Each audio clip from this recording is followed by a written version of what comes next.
Assalamualaikum warahmatullahi wabarakatuh. Perkenalkan, nama saya Adegi Prayogi. Saya dari kelas E. Di sini saya akan melakukan perbaikan nilai fisika dasar, yaitu UAS. Dan perbaikannya itu adalah menjawab soal-soal. Langsung saja kita ke soal yang pertama, yaitu adalah generasi Z saat ini banyak dipandang sebagai generasi yang kurang memiliki daya juang, mudah mengeluh dan malas berproses. Yang pertanyaan A, berikan pandangan Anda berupa statement yang mendukung pemikiran tersebut. Jadi kalau menurut pandangan saya, dalam statement tersebut generasi Z itu kurang berupaya dan kurang berproses dalam untuk mencapai sebuah keinginan. Contohnya saja ketika ingin cepat kaya misalnya, di Gen Z ini banyak yang melakukan judi online salah satunya. Jadi ingin sesuatu itu lebih instan, tidak ada prosesnya. Jadi karena instan tersebut jadi kurang tantangan untuk Gen Z ini. Jadi sehingga mentalnya itu mental yang kalau ingin sesuatu itu harus dapatnya instan, tetapi tidak semudah itu. Jadi kalau kita ingin sesuatu, kita itu harus benar-benar mengejar keinginan tersebut dengan kerja keras, tidak dilalui dengan jalur yang instan. Contohnya saja di sosial media, Gen Z itu banyak melihat pencapaian-pencapaian orang-orang yang sudah sukses, sudah mencapai keinginannya. Jadi mereka itu lihat di sosmed itu lihat yang enak-enaknya saja tanpa tahu proses dibalik hasil kesuksesan itu, sehingga mereka pun terpacu untuk menjadi seperti orang yang ada di sosmed tersebut, mendapatkan kekayaan atau apapun lah. Jadi untuk Gen Z itu harus lebih ditempa mentalnya untuk mencapai sebuah kesuksesan. Karena untuk mencapai kesuksesan tersebut harus dibarengi dengan kerja keras.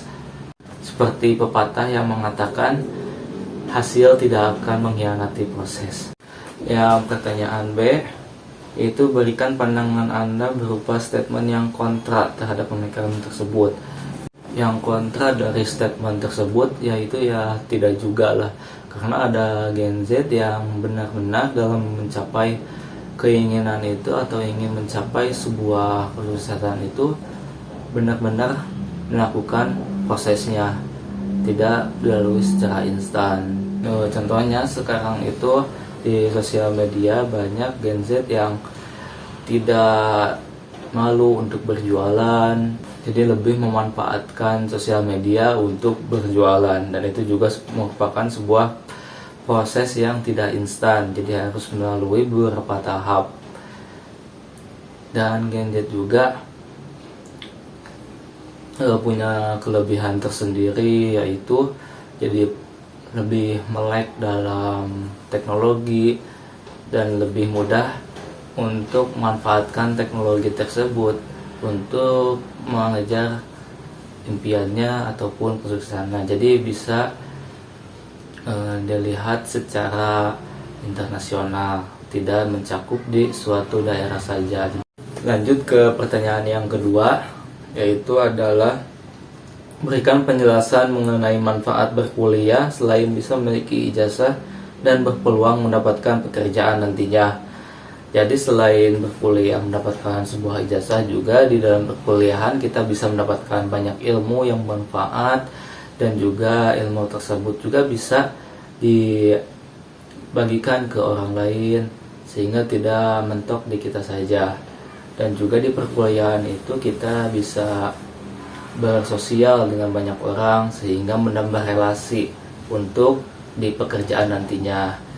Di perkuliahan itu karena kita dari berbagai macam suku, budaya, agama, dan juga daerah-daerah yang berbeda berkumpul di satu kampus yang sama, sehingga akan menjalin suatu relasi yang bisa menambah presentasi, kita memudahkan pekerjaan di masa depan. Perkuliahan itu juga bisa membentuk karakter kita dan mengembangkan diri kita.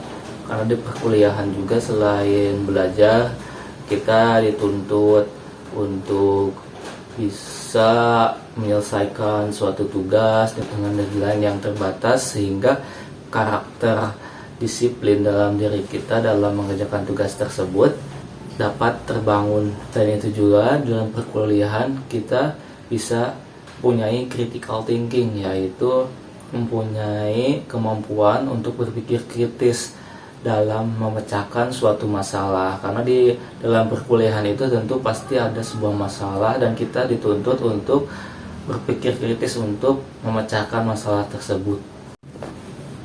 Lanjut ke pertanyaan yang ketiga, yaitu adalah menurut Anda apa perbedaan dalam hal cara berpikir orang yang berkuliah dan tidak berkuliah?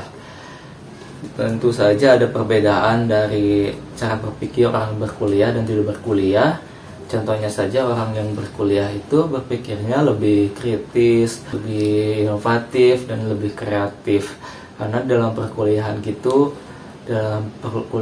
kita itu banyak belajar dari berbagai macam mata kuliah, sehingga di dalam mata kuliah tersebut kita mendapatkan suatu pelajaran yang berbeda-beda. Jadi nantinya itu dapat bermanfaat bagi kita untuk dalam cara berpikir. Dan untuk yang tidak berkuliah, tentunya tidak mendapatkan ilmu yang seperti ada di perkuliahan. Tetapi yang tidak kuliah juga bisa mencari ilmu-ilmu tersebut di internet. Contohnya seperti di YouTube, di Instagram, di TikTok. Banyak ilmu-ilmu yang kita serap. Menurut saya cara berpikir orang berkuliah dan tidak berkuliah itu ya sama saja lah, tergantung kepada orangnya tersebut bagaimana. Jika orang tersebut berkuliah tetapi malas-malasan ataupun dalam kuliahnya itu merasa terpaksa, itu akan percuma saja ilmu-ilmu yang telah diberikan di pelajaran. Sedangkan yang tidak kuliah tetapi mempunyai keinginan untuk menjadi lebih baik dari dirinya yang lalu, untuk menjadi diri yang lebih baik di masa depan. Jadi mempunyai tekad yang kuat untuk menggapai sebuah impian, dibandingkan dengan orang yang kuliah tetapi tidak memanfaatkan waktu kuliah tersebut, malah disia-siakan. Lanjut ke pertanyaan yang keempat, yaitu menurut Anda apa hubungan antara kemampuan berhitung dengan cara berpikir seseorang? Menurut saya hubungan antara kemampuan berhitung dengan cara berpikir seseorang itu dapat berdampak sangat besar. Contohnya saja dalam cara berpikir. Dalam berpikir kita itu bisa menjadi lebih sistematis, seperti halnya dalam melakukan tindakan ataupun melakukan ucapan itu secara sistematis dan terstruktur, dan juga dapat bermanfaat untuk kehidupan sehari-hari. Contohnya saja dalam aljabar, geometri, dan melakukan analisa. Tentunya kita harus dengan cara berpikir dulu. Untuk analisa kini itu misalnya kita melakukan sebuah tindakan, kita harus bisa menganalisa tindakan ini akan berdampak seperti apa ke depannya, sehingga kita dapat memperhitungkan bagaimana tindakan yang perlu kita ambil untuk mencegah hal tersebut terjadi. Lanjut ke pertanyaan yang kelima, yaitu tindak korupsi merupakan tindakan tercela yang merugikan banyak orang, di mana hal ini dilakukan oleh orang yang tidak memiliki integritas meskipun memiliki tingkat pendidikan yang tinggi. Pertanyaan yang A, apa yang Anda ketahui tentang integritas? Integritas itu merupakan ucapan seseorang dengan perbuatan seseorang itu konsisten dengan apa yang dia ucapkan tersebut dengan yang dia perbuat. Orang memiliki integritas itu pastinya akan berpikir positif, hingga dalam berbicara itu terlebih dahulu memikirkan apa yang akan ingin dia bicarakan, sehingga perilaku dan tindakannya itu sesuai apa yang dia ucapkan.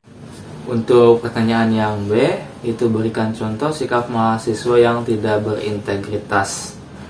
Jadi sikap mahasiswa yang tidak berintegritas itu ada beberapa contoh, yaitu salah satunya dalam mencontek. Dalam mencontek tersebut menandakan mahasiswa itu tidak berintegritas, karena di dalam soal ujian itu sudah tertera dilarang mencontek, dilarang bawa HP, dan ketika kita melanggar hal tersebut berarti tindakan kita tidak sesuai dengan apa yang diucapkan, karena kita sudah menandatangani di soal UAS tersebut untuk tidak melakukan hal tersebut, tetapi kita malah melakukannya, sehingga bisa disebutkan orang yang melanggar hal tersebut itu tidak berintegritas. Dan juga banyak orang dalam berkuliah itu yang melakukan plagiariasi, dimana misalnya dalam menyusun sebuah laporan kita asal copy paste ke dalam makalah tersebut. Selanjutnya adalah pertanyaan yang C, itu apakah Anda bisa dikatakan mahasiswa yang berintegritas? Saya insya Allah dapat dikatakan sebagai mahasiswa yang berintegritas, karena salah satu contohnya itu saya tidak nyontek ke orang lain pada saat ujian, dan juga tidak membawa HP pada saat ujian. Saya masukkan HP saya ke dalam tas. Jadi saya dalam mengisi soal tersebut diisi sesuai kemampuan saya, karena ada beberapa dosen yang juga sebelumnya mengirim sebuah kisi-kisi, jadi sehingga saya dapat menghafal kisi-kisi tersebut, jadi tidak terlalu blank pikirannya pada saat ujian. Lanjut ke pertanyaan yang D, yaitu menurut Anda mengapa mahasiswa dilarang mencontek?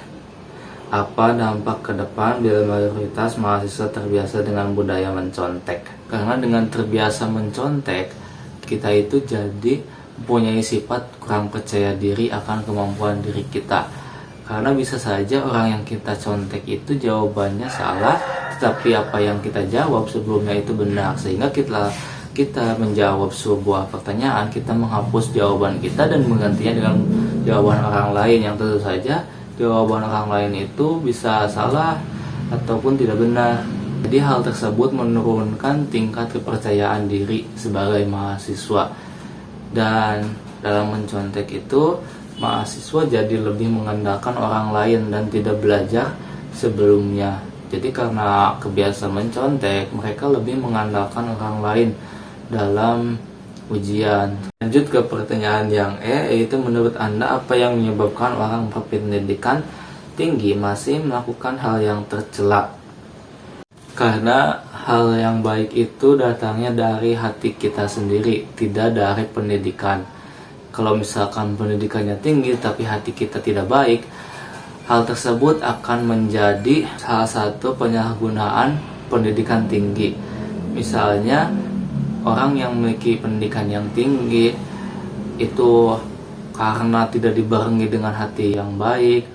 Misalnya karena orang yang berpendidikan tinggi tetapi tidak dibarengi dengan hati yang tulus, tidak ikhlas, tidak baik, itu akan jadinya menjadi tercela. Contohnya saja orang yang berpendidikan tinggi, mentang-mentang pendidikannya tinggi, itu dia bisa seenaknya ke orang yang berpendidikan rendah. Seperti halnya dia memanfaatkan orang lain yang pendidikannya lebih rendah, menipunya, dan membodohi-bodohinya, sehingga orang yang berpendidikan rendah tersebut merasa diremehkan oleh orang yang berpendidikan tinggi. Jadi kalau misalkan orang yang berpendidikan tinggi tetapi dibarengi dengan hati yang tulus, hati yang baik, itu akan menimbulkan akhlak yang baik pula. Karena di zaman sekarang itu sebagian orang lah banyak yang mengejar pendidikan tinggi itu untuk gengsi saja, agar dipandang di status sosialnya. Ke pertanyaan yang keenam, bila kamu tidak tahan dengan lelahnya belajar, maka kamu akan menanggung perihnya kebodohan.